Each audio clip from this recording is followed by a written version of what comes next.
ओम शांति। आज 11 दिसंबर 2024 के बाबा के अनमोल मधुर महावाक्य सुनेंगे। आज की मुरली में बाबा कहे कि परमात्मा माता पिता है, तो माता पिता अपने बच्चों के प्रति फर्ज अदाई करते हैं। क्या फर्ज अदाई करते हैं? बाबा कहे जैसे लौकिक में कोई बच्चा बीमार होता है, दुखी होता है, तो माता पिता का फर्ज है बच्चों का दुख दूर करना। उसकी बीमारी जब तक ठीक न हो तब तक वो आराम से बैठते नहीं।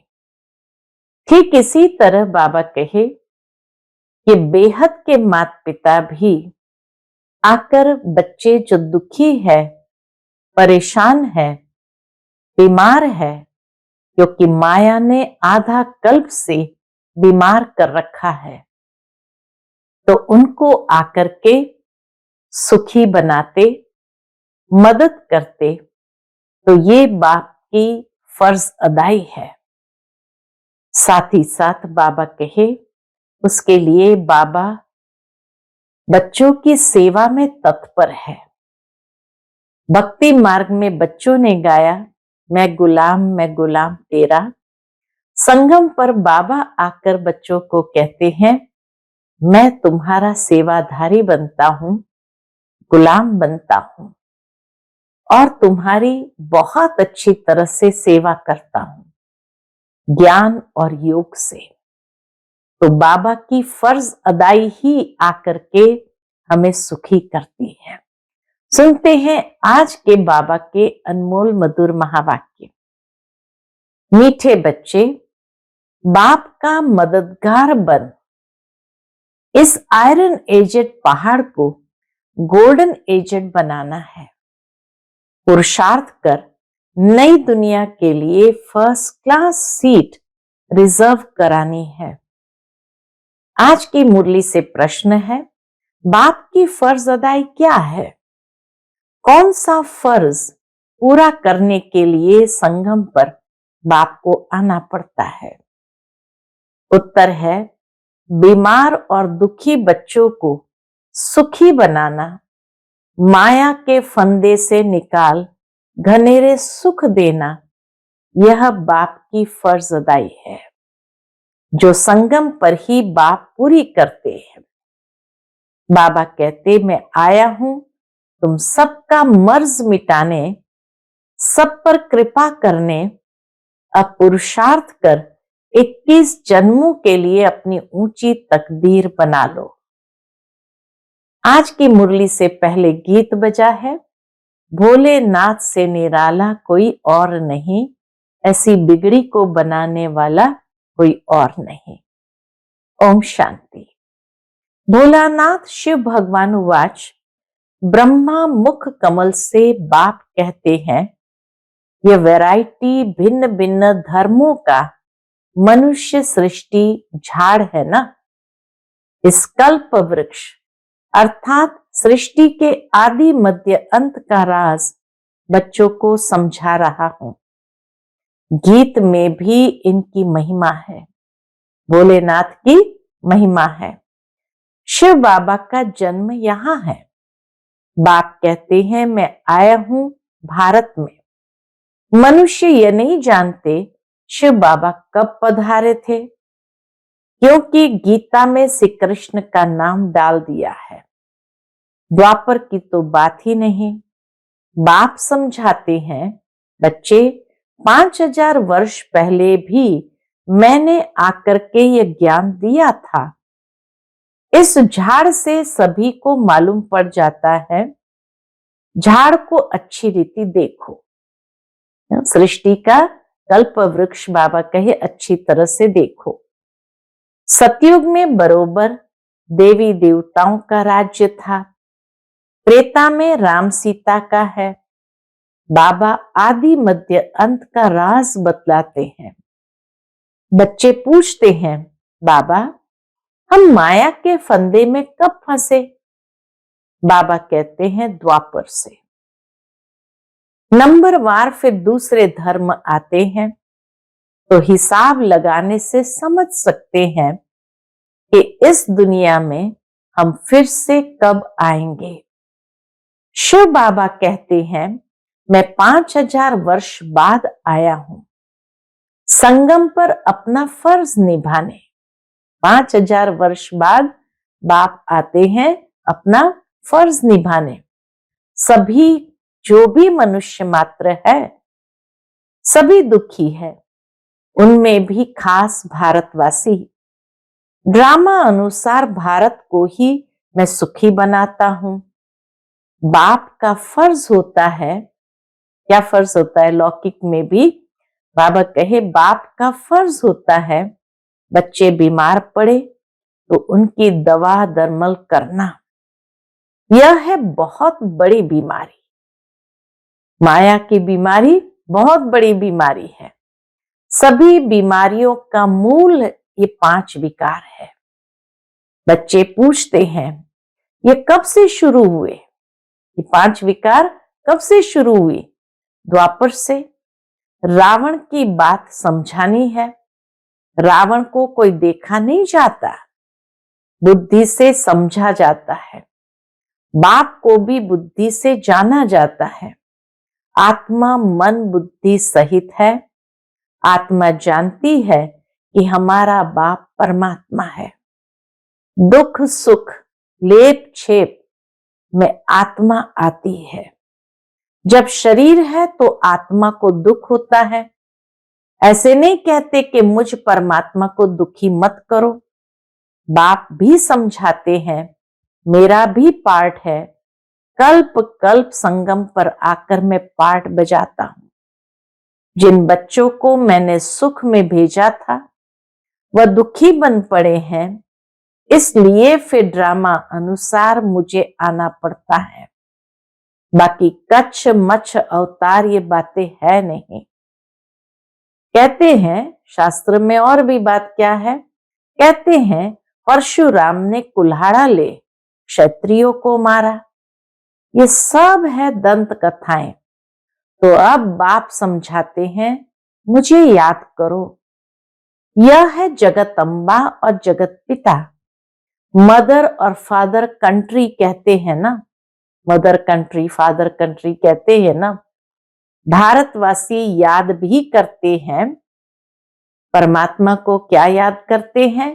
तुम मात पिता हम बालक तेरे, तेरी कृपा से सुख घनेरे। तो बरोबर मिल रहे हैं। तो जो जितना पुरुषार्थ करेंगे उतना प्राप्त करेंगे।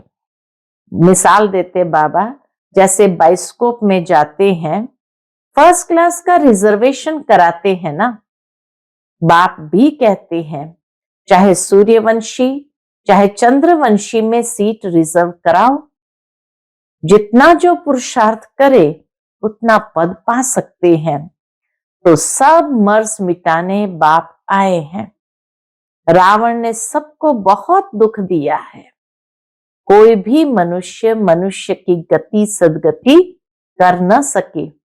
यह है ही कलयुग का अंत। गुरु लोग शरीर छोड़ते हैं, फिर यहां ही पुनर्जन्म लेते हैं। तो फिर वह औरों की क्या सदगति करेंगे? क्या इतने सभी अनेक गुरु मिलकर पतित सृष्टि को पावन बनाएंगे? बाबा के इतने सारे गुरु है, क्या इतने सारे गुरु मिलकर के ये पतित सृष्टि को पावन बनाएंगे? गोवर्धन पर्वत कहते हैं ना, ये माताएं इस आयरन एजेड पहाड़ को गोल्डन एजेड बनाती है।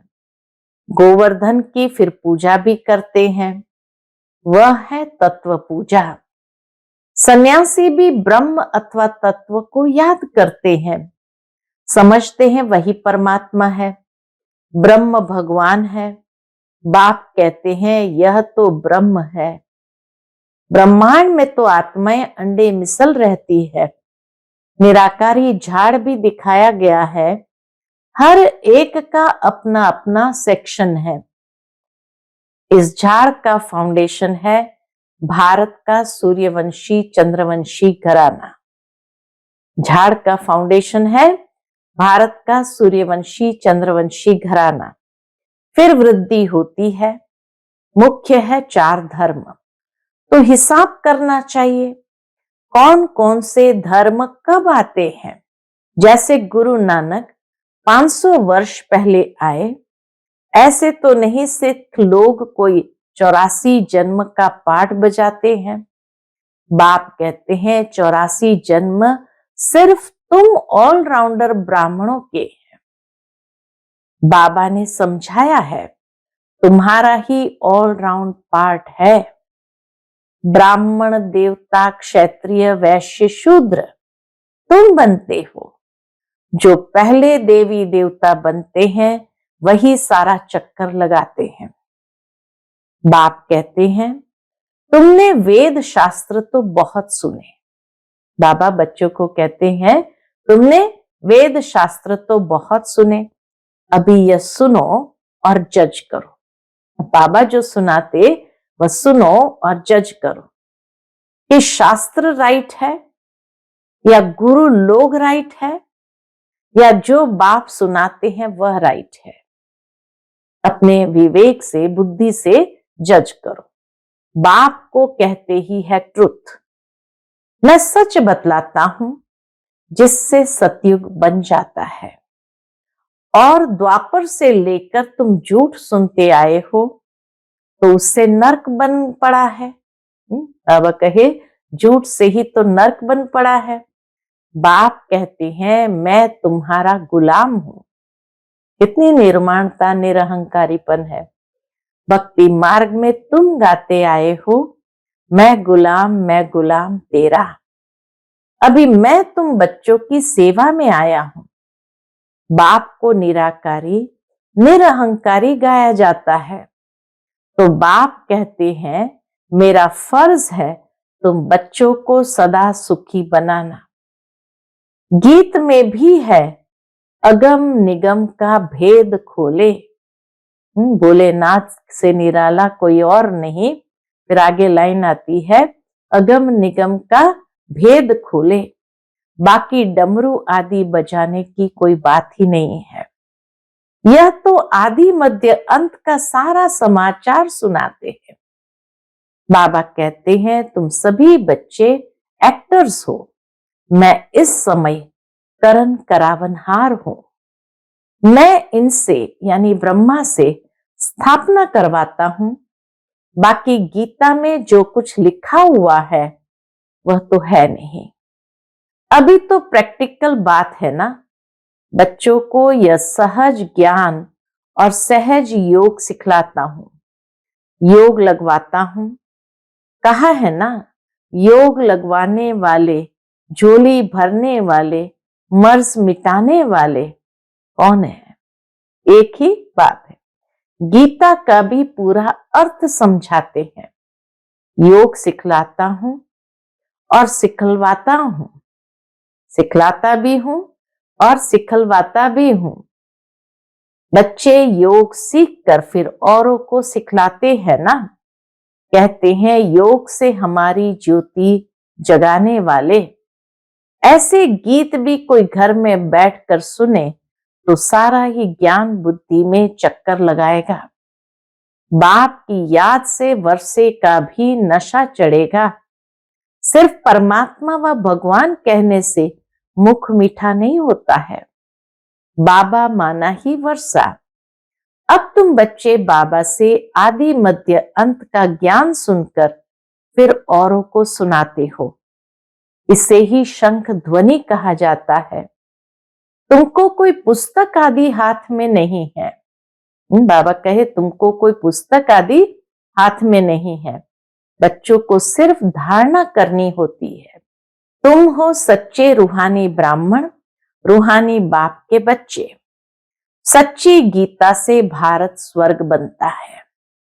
वह तो सिर्फ कथाएं बैठ बनाई है। तुम सब पार्वतियां हो।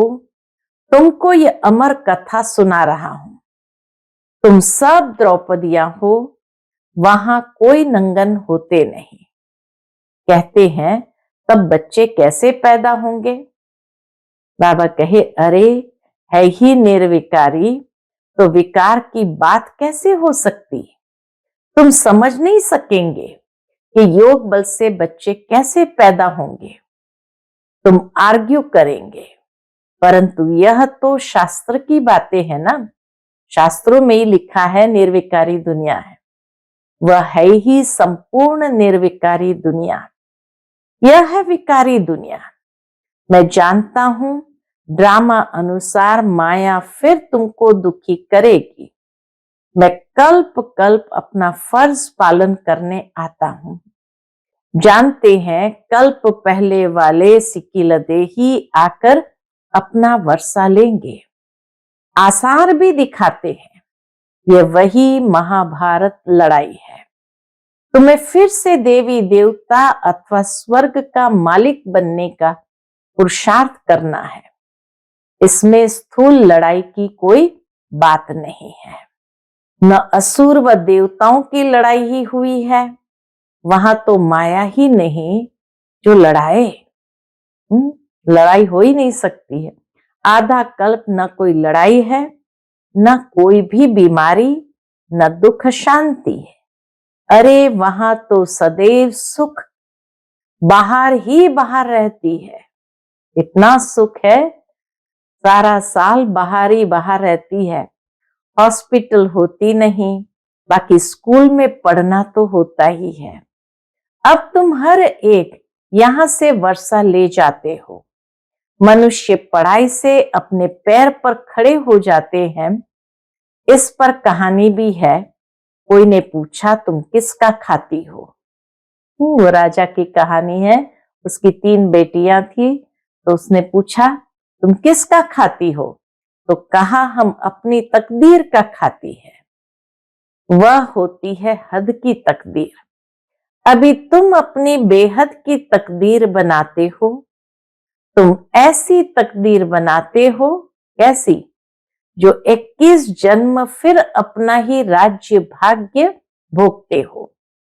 यह है बेहद के सुख का वर्षा।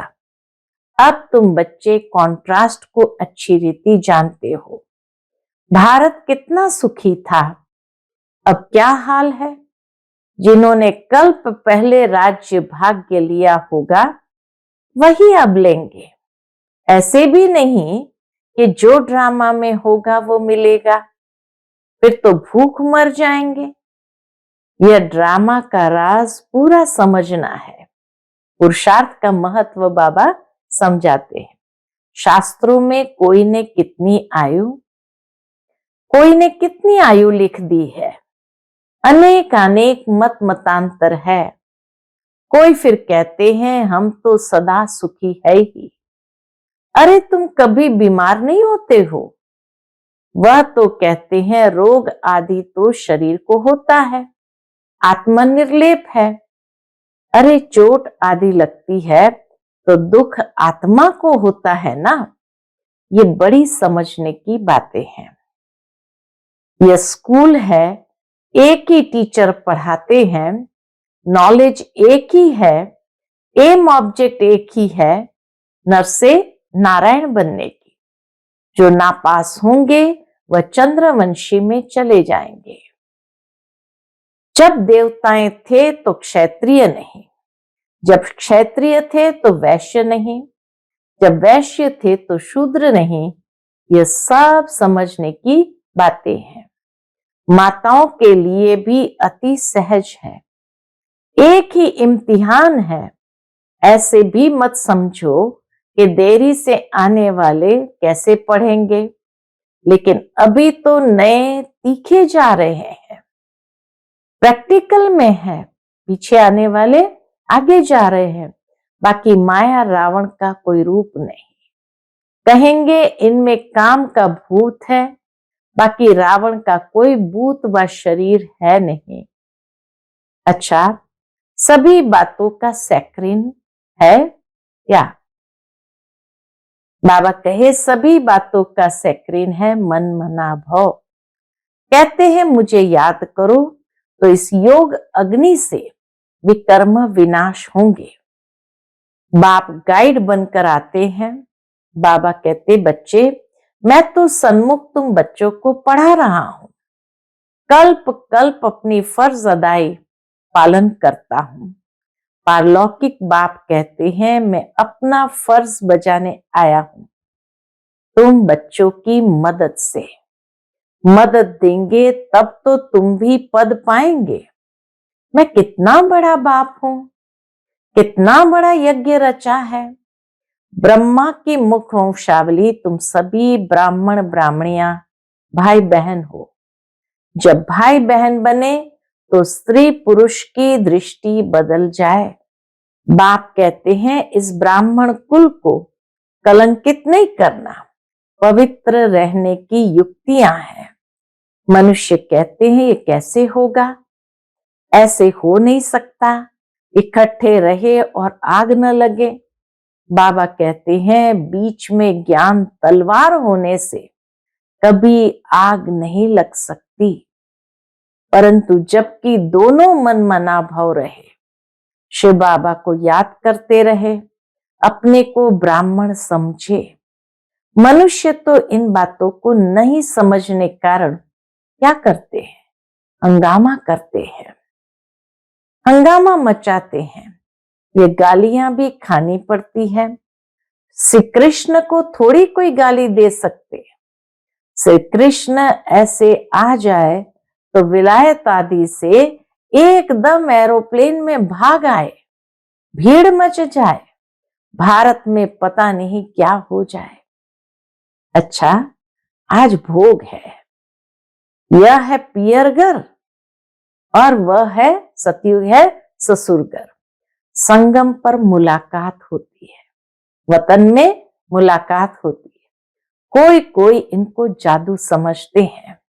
बाबा ने समझाया है कि यह साक्षात्कार क्या है, भक्ति मार्ग में कैसे साक्षात्कार होते हैं। इनमें संशय बुद्धि नहीं होना है। ये रस्म रिवाज है, शिव बाबा का भंडारा है, तो उनको याद कर भोग लगाना चाहिए। बाबा कहे, शिव बाबा का भंडारा है तो उनको याद कर भोग लगाना चाहिए। योग में रहना तो अच्छा ही है, बाबा की याद रहेगी। योग में रहेंगे ये तो अच्छी बात है, बाबा की याद रहेगी। अच्छा, मीठे मीठे सिकिलते बच्चों प्रति माता पिता बाप दादा का याद प्यार और गुड मॉर्निंग। रूहानी बाप की रूहानी बच्चों को नमस्ते।